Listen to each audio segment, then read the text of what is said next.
জুলুম করাটাকে আমরা ক্রেডিট মনে করি, প্রচুর জুলুম, মানে দুর্বল পাইলেই জুলুম করতে চাচ্ছি আমরা। যদি দেখি ও আমার চেয়ে একটু দুর্বল, আমি জুলুম না করলে পেটের ভাত হজম হচ্ছে না, মনে করি যে আমি জিতে গেলাম। আরে ভাই, কাল কিয়ামতের মাঠে কি হবে আপনার আমার অবস্থা? কাল কিয়ামতের মাঠে কি হবে অবস্থা? নবী সাল্লাল্লাহু আলাইহি ওয়াসাল্লামের কথা কি মিথ্যা? তিনি বলছেন কিয়ামতের মাঠে বহু মানুষ উঠবে উহুদ পাহাড়ের সমান নেকি নিয়ে। একেবারে উহুদ পাহাড় দেখছেন আপনারা কেউ? অনলাইনে দেখে নেন, বিশাল পাহাড়। জানাজার নামাজে শরীক হইলে 1 কেরাত নেকি হয়। 1 কেরাত মানে 1 উহুদ পাহাড় সমান। আর মাটি দিয়ে আসলে আরেক কেরাত নেকি হয়, মানে আরেকটা উহুদ পাহাড়ের সমান।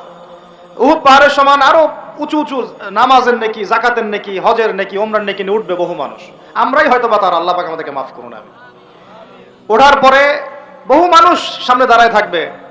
কাউকে গালি দিছে, কাউকে অন্যায়ভাবে মারছে, কাউকে রিমান্ডে নিয়ে একেবারে পেদানি দিছে, নির্দোষ ছিল, কারো নামে মিথ্যা মামলা দিছে, কারো নামে অপবাদ ছড়াইছে, বেচারা বেচারা ভালো ছিল, সৎ ছিল, অপবাদ ছড়াই দিছে। কারো নামে ধরেন যে কারো গীবত করছে, কারো টাকা নিয়ে টাকা দেয় নাই, হ্যাঁ, কারো জমি আত্মসাৎ করে খাইছে, ভূমিদস্যু ছিল, মানে মানুষের সাথে জড়িত পাপ ছিল। কি ছিল? অন্যের সাথে জড়িত, মানে অন্যের হক নষ্ট করছে আর কি, অন্যের। এখন আল্লাহ পাক বলবেন যে তোমার এই ঋণ এখন শোধ করো। ওই দিন তো ঋণ শোধ করার কোনো বুদ্ধি আছে? বুদ্ধি নেই। এখন কি পদ্ধতি? ফেরেশতাদেরকে বলা হবে এই ব্যক্তির আমলনামায় যে নেকিগুলো আছে, নামাজের নেকি, রোজার নেকি, হজের নেকি, যাকাতের নেকি, এইগুলা দিয়ে ওদের আমলনামা ভর্তি করো, যারা পাওনাদার দ্বারায় আছে।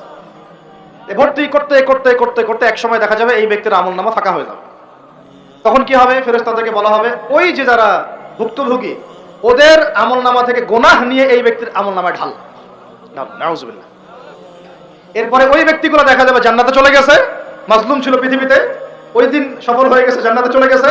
এবারটা দুনিয়া জালেম ছিল, এ জাহান্নামে চলে গেছে। নাউজুবিল্লাহ। আল্লাহ পাক আমাদেরকে এরকম মানুষের হক নষ্ট করা থেকে হেফাজত করে না। ভাই, মানুষের হক নষ্ট করতে যায় না। নিজে আমল তো এমনিই কম, ভাঙাচুরা ঈমান, মুনাফিকের মতো বসবাস করতেছি। এখন তো আমরা মুনাফিকের মতো বসবাস করতেছি এই দুনিয়াতে। এখন যারা আমার মনে হয় মন থেকে ঈমানের দাবি করতে পারে শক্তভাবে যে হ্যাঁ আমরা ঈমানদার, এরা হচ্ছে গাজ্জার ওই মুজাহিদ ভাইরা। বুঝেন এই কথা? তারা মনে হয় দাবি করতে পারে যে হ্যাঁ আমরা ঈমানদার। আমরা তো নেফাকের উপরে আছি এখন, আমরা তো স্বীকৃতি দিতে পারতেছি না, সত্যকে স্বীকৃতিও দিতে পারি নাই। বরং আমরা মানচিত্র থেকে ফিলিস্তিনের মানচিত্র উঠাই দিলাম, দিয়ে যারা জালেম ওদেরটা প্রতিষ্ঠা করলাম। ওইটাও পাঠ্যপুস্তকে আসছে। আপনারা তো শুধু একটাই শুনে বসে আছেন, একটাই শুনে আসেন না আপনারা? শরীফা তো আছেই, এইটাও একটা ইস্যু ছিল।